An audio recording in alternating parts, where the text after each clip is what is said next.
Zdravím všechny ty, kteří snad někdy v minulosti vůbec uvažovali o tom, že by si pořídili motorku a začali jezdit na motorce. No nedělejte to, je to úplná blbost, je to nesmysl. Motorky jsou nepohodlný, nebezpečný a ve finále vás ani nikam pořádně neodvezou. Když si koupíte motorku, tak se nebudete jezdit furt jenom takovým tak krásným počasí, jako je dneska, kdy tady člověk cítí vůni polí a hlíny a všeho možného a prostě se jenom kochá. Vy taky samozřejmě pořádně zmoknete, pořádně zmrznete, pořádně se zapaříte v nějakém vedru. Když budete stát v zácpě ve městě, tak vám bude takový vedro, že z vás bude lejt. Když vyrazíte na podzim, když už je chladnic, tak se budete tak třepat, že vám ani sauna nepomůže. Je to nepohodlné. V autě úplně bez problémů si pustíte topení, pustíte si klimatizaci a tradá, jede se. Jede se kam se chce, není problém. Tady je to prostě úplně, ale úplně o ničem, tohleto ježdění. Motorky jsou taky hrozně nebezpečný, protože na zemi vás drží pouze 2 kola a 2 brzdy místo 4 kol a 4 brzd. A to nemluvím vůbec o airbagách a deformačních zónách, který v autě máte. V autě sedíte pohodlně, tady se třepete, protože motorka je tvrdá. Kdežto v autě si jedete krásně pohodlně. Půl roku ta věc bude stát, nebude vůbec jezdit. Protože od, řekněme, listopadu do března se pořádně ani jezdit nedá, pokud nechcete nějak jakože hodně pořádně vymrznout. A nebo pokud se chcete pořádně oblíct, tak vás to bude stát zase znovu další těžký peníze. Na motorce je úplně nesmysl někam cestovat, protože máte hrozně omezený úložný prostor. Když jste hodně dobrý, tak máte na motorce nějakých 120 litrů prostoru pro bagáž. A pokud si máte v plánu sebou vzít stán, spacák, židličku, vařič a takovéhle věci, tak tím zaberete úplně bez problémů minimálně 1/3 svého úložního prostoru. A pak už vám tam zbyde tak maximálně na pár ponožek a jedny džíny. Takže nemluvě o tom, že na motorce nebudete schopni urazit žádný pořádný kilometry, tak jak dneska lidi jezdí do Chorvatska autem, že v noci vyrazej a ráno tam jsou v podstatě, nebo dopoledne tam jsou. To na motorce vůbec nehrozí. Na motorce to musíte plánovat minimálně na 2 dny, pokud nechcete být zrichtovaný a znavený a zrubaný jako blázen. Takže úplný nesmysl. Než vůbec na motorce vyjedete, tak to trvá minimálně 10 minut, než vůbec opustíte garáž, protože se musíte oblíct do všech těch hadrů, který máte.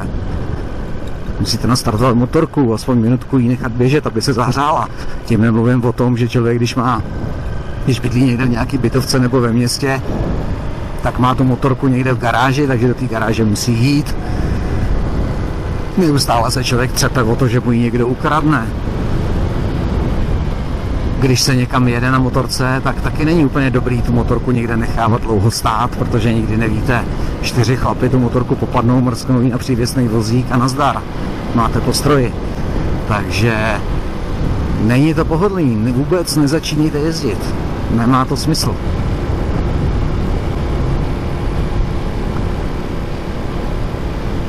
Takovýto tvrzení, že vás motorka dostane z bodu A do bodu B rychlejc než auto, je to taky hodně sporný.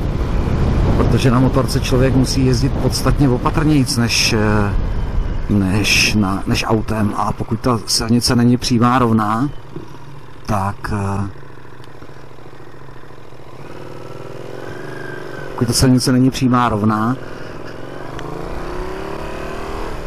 tak se tam na motorce rozhodně rychlejc nedostanete.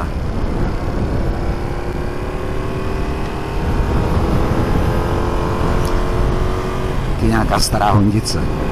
Takže jako fakt vůbec na motorce nezačínáte jezdit. Když si pořídíte motorku, nebudete dělat nic jiného, než sypat do ní horem dolem peníze. To není jako auto.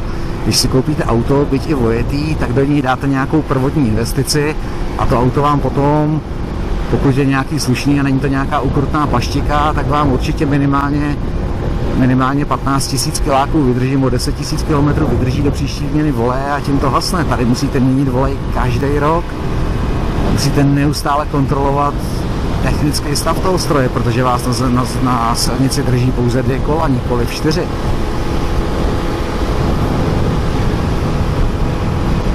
Není dobrý nápad začít jezdit vůbec na motorce.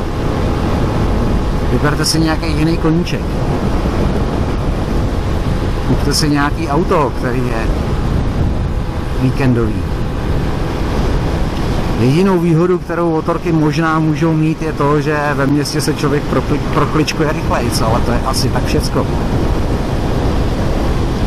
Ve spoustě případů je to jenom o tom, že člověk kličkuje, protože je mu hrozný vedro. Do zadku mu topí motor a do helmy a do bundy mu svítí sluníčko. Vůbec to není dobrý nápad.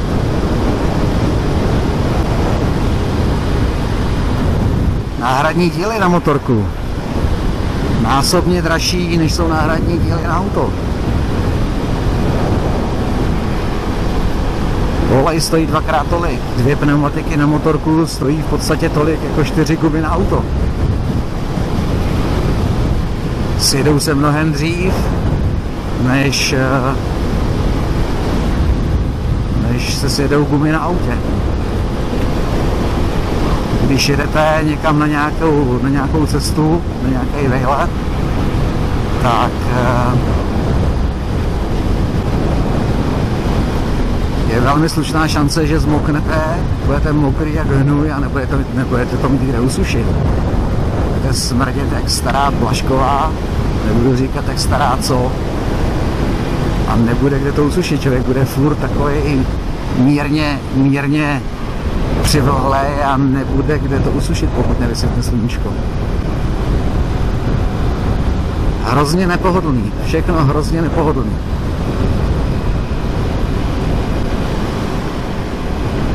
Takže nezačínejte jezdit na motorce. Takže čau.